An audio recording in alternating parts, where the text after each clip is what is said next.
പുറത്തേക്ക് എടുക്കുമ്പോ എന്റെ തലയിൽ ഓടുന്ന ഒരു സ്ഥലം ഹരമുണ്ട്.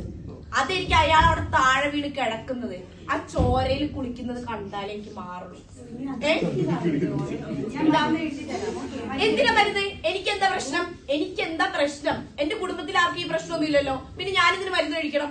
എന്തിനു കഴിക്കണം? എനിക്കൊന്ന് വട്ടുണ്ടോ? നീ വട്ടുണ്ടോ? വട്ടിനാണോ ഞാൻ മരുന്ന് കഴിക്കേണ്ട? പിന്നെ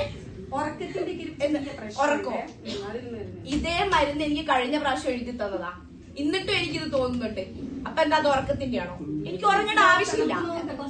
എനിക്ക് നിങ്ങളെ മരുന്നൊന്നും വേണ്ട. ബാക്കി ഞാൻ റോഹൻ നോക്കിക്കോളും.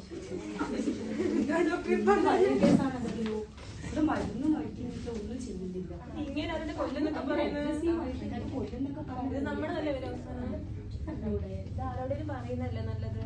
പക്ഷെ പറഞ്ഞു കഴിഞ്ഞാൽ പുള്ളി ഭയങ്കര ഇതാണ്. എന്നുവെച്ചാൽ ഇപ്പം അയാളിങ്ങനെ ഒരു പേഷ്യന്റ് ആണ്, അയാളുടെ ഫാമിലിയിലോടൊക്കെ പറഞ്ഞു കഴിഞ്ഞാൽ പിന്നെ അത് മതി അയാൾക്ക് വേറെ എന്തെങ്കിലും.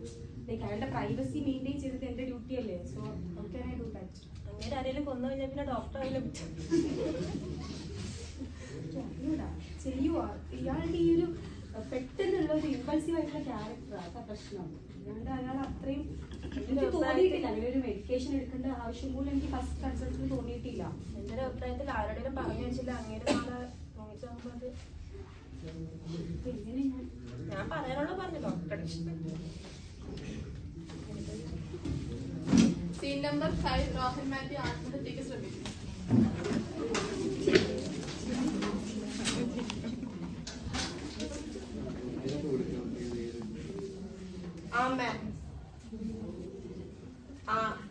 അയച്ചിട്ടേക്ക് ഞാൻ അരച്ചോളാം.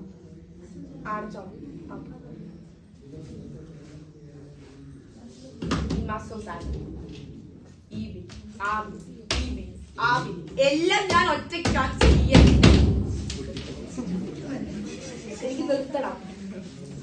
ഇത് നിർത്തിയേ പറ്റൂ. എനിക്ക് വയ്യ.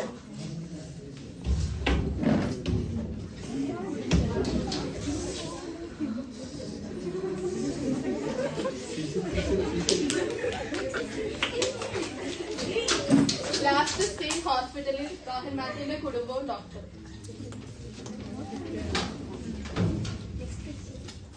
Next patient. ഡോക്ടർ എന്തോന്നാ ചെയ്തേക്കുന്നേ? നിങ്ങൾക്ക് അറിയില്ല ഞാൻ ആരാണ്? ഞാൻ രോഹൻ അമ്മയെ.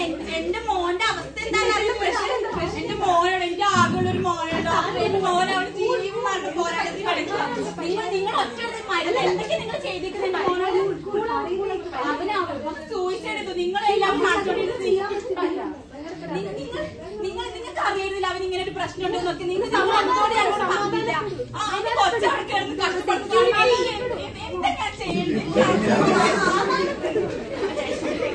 എന്റെ എന്റെ മോന്റെ കാര്യങ്ങൾ നിങ്ങൾ പറഞ്ഞിട്ടുണ്ടെങ്കിലെല്ലാം നിങ്ങൾക്കെതിരെ ഞാൻ കേസുണ്ടോ? കോടതി വരാൻ പോലും പറ്റുമോ? എന്റെ കൊച്ചിന്റെ ജീവൻ പോയി കിടക്കുക.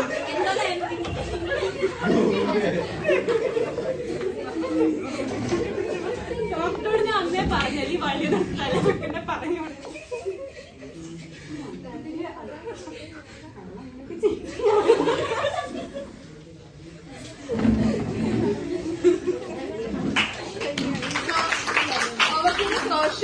Dr. Nair must balance confidentiality with her duty to protect. According to MCHA 2017 and